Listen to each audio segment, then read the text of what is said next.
안녕하세요. 뉴스톡톡 시간입니다. 도널드 트럼프 전 대통령이 지난 3일 플로리다 사라소타에서 독립기념일을 기념하는 유세를 열었습니다.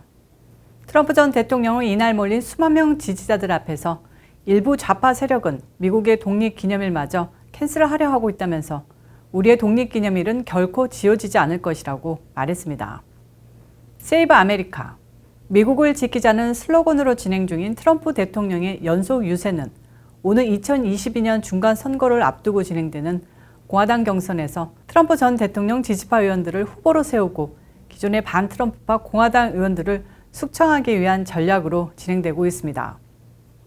관계자들은 트럼프 전 대통령의 인기가 현재 재임 당시만큼 고공행진을 하고 있다며 공화당원들을 결집시키는 트럼프 전 대통령의 힘이 중간 선거에 압승을 일군다면 공화당 경선은 물론 백악관 탈환도 충분히 가능한 일이라는 평가입니다. 트럼프 전 대통령은 이날 연설에서 민주당 및 좌파 세력이 진행 중인 비판적 인종이론 교육과 캔슬 문화를 거세게 비난했습니다. 그는 앞으로도 우리 어린이들에게 미국의 위대한 아버지들 조지 워싱턴, 에브라함 링컨, 토마스 제퍼슨, 존 애덤스, 벤자민 프랭클린, 존 행콕 등의 위대한 업적을 교육할 수 있도록 만들어야 한다고 말해 큰 환호를 받았습니다. 또한 민주당과 급진좌파가 앞으로 이 나라를 지속적으로 점령하면 여러분의 생활은 크게 바뀔 것이다. 여유로운 삶, 독립기념일의 바베큐, 아메리칸 드림 모두 작별을 고해할 것이다 라고 지적했습니다. 특히 바이든 행정부가 들어선 지 5개월 만에 미국이 어떻게 바뀌었는지 주목하라면서 그의 임기 안에 우리가 아는 미국이 통째로 사라지지 않도록 공화당과 우리에게 힘을 모아달라고 촉구했습니다. 델타 변이의 확산으로 코로나 사태가 새로운 분수령을 맞고 있지만 조 바이든 대통령은 어쨌거나 독립기념일인 4일 코로나19 독립을 선언했습니다. 바이든 대통령은 이날 백악관 사우스런에서 필수 노동자와 군인 가족 등 1000명을 초청해 독립기념일 행사를 열었습니다. 그는 연설에서 미국이 함께 돌아오고 있다고 우리는 자신 있게 말할 수 있다고 밝혔습니다. 또한 올해 독립기념일은 우리가 팬데믹과 격리의 해, 고통과 공포, 가슴 아픈 상실의 해의 어둠에서 빠져나오고 있음을 특별히 축하하는 날이라고 강조했습니다. 이번 행사는 바이든 대통령 취임 이후 백악관이 연 최대 규모 행사로 미국민들의 일상생활 복귀를 선언하는 자리로 관심을 모았습니다. 그러나 바이든 대통령은 최근 변이 바이러스의 유행을 들어 미국이 아직 코로나19로부터 완전히 벗어나지 못했다는 점도 알렸는데요. 원래 독립기념일인 7월 4일까지 전체 성인 인구의 70%에게 최소 1회 코로나19 백신을 맞힌다는 목표를 세웠으나 결국 달성하지 못했습니다. 질병통제예방센터 CDC에 따르면 3일까지 미국 성인 중 백신을 한 번 이상 맞은 사람은 67%로 집계됐습니다. 전체 50개 주 중에서 목표를 달성한 주는 18개 주에 불과합니다. 이 중 버먼트주가 성인의 약 85%가 최소 1회 접종하면서 가장 높은 접종률을 보였습니다. 캘리포니아주도 75%가 최소 1회 접종을 마쳤고 오리건주는 지난 2일 70%를 넘어서며 최소 1회 접종 목표에 도달한 18번째 주가 됐습니다.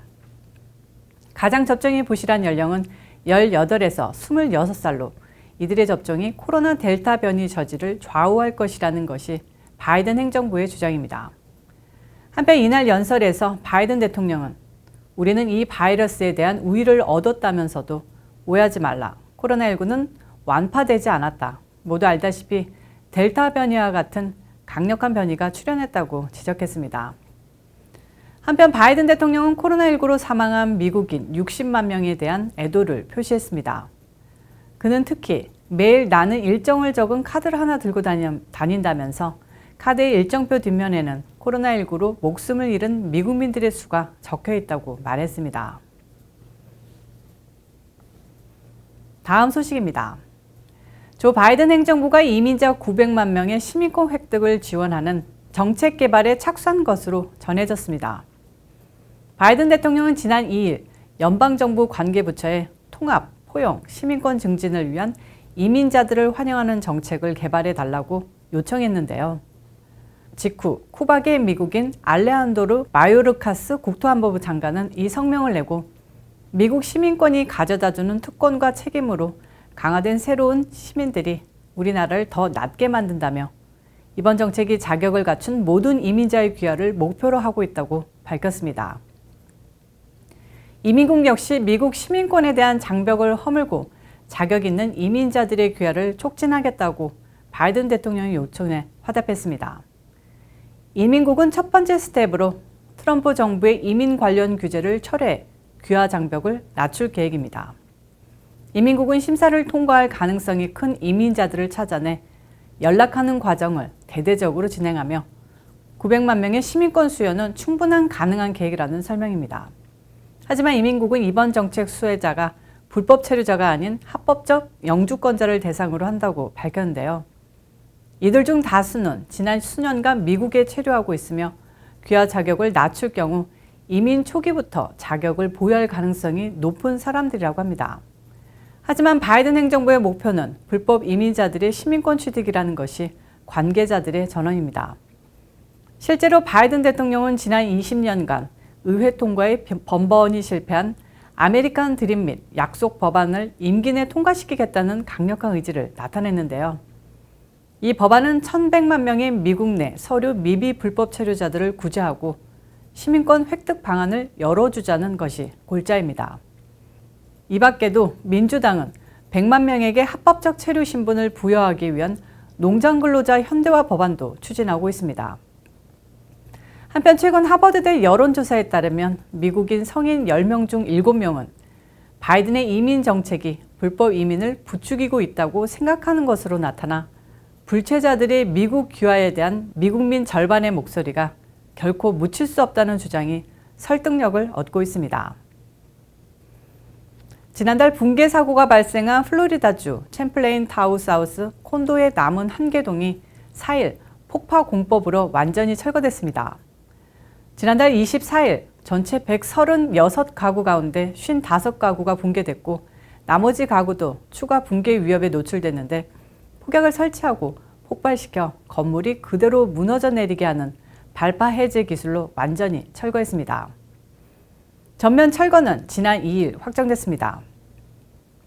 철거 준비를 위해 3일 오후 4시께부터 중단된 수색 구조 작업은 5일 재개됐습니다.